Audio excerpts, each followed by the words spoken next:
ஹரியானாவில் வீட்டுப்பாடம் செய்யாததால் 2ஆம் வகுப்பு மாணவன் தலைகீழாக தொங்கவிடப்பட்ட சம்பவம் அதிர்ச்சியை ஏற்படுத்தியுள்ளது.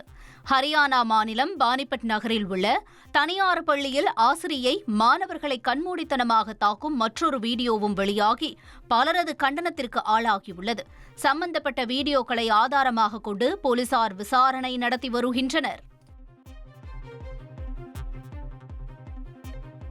சீனாவின் கியூசு மாகாணத்தில் கட்டப்பட்ட உலகின் மிக உயரமான பாலம் போக்குவரத்திற்கு திறக்கப்பட்டது. ஆற்றுப்படுகையிலிருந்து 2051 அடி உயரத்தில் கட்டப்பட்ட இந்த பாலம் கட்டடவியல் அதிசயமாக திகழ்கிறது. உலகில் மிகவும் உயரமான 100 பாலங்களின் பட்டியலில் சீனாவின் கியூசு மாகாணத்தில் மட்டும் 50 பாலங்கள் அமைந்திருப்பது குறிப்பிடத்தக்கது. வியட்நாமை புவோலாய் புயல் சூறையாடியதில் 8 பேர் உயிரிழந்த நிலையில் 17 பேர் மாயமானதாக தகவல் வெளியாகியுள்ளது. புயல் கரையை கடந்தபோது மணிக்கு 117 கிலோமீட்டர் வேகத்தில் பலத்த காற்று வீசியதால் மரங்கள் வேரோடு சாய்ந்ததில் ஏராளமான வாகனங்கள் சேதமடைந்தன. இதனால் மரக்கிளைகளை அகற்றும் பணியில் பேரிடர் மீட்புக் குழுவினர் ஈடுபட்டனர்.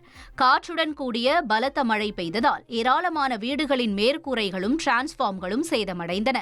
சாலையில் தேங்கிய முழங்கால் அளவு தண்ணீரில் இறங்கி பொதுமக்கள் பாதுகாப்பான இடங்களில் தஞ்சமடைந்தனர். இதனைத் தொடர்ந்து லாவோஸ் நோக்கி வலுவிழந்த நிலையில் புயல் நகர்ந்ததாக வானிலை ஆய்வு மையம் தெரிவித்தது.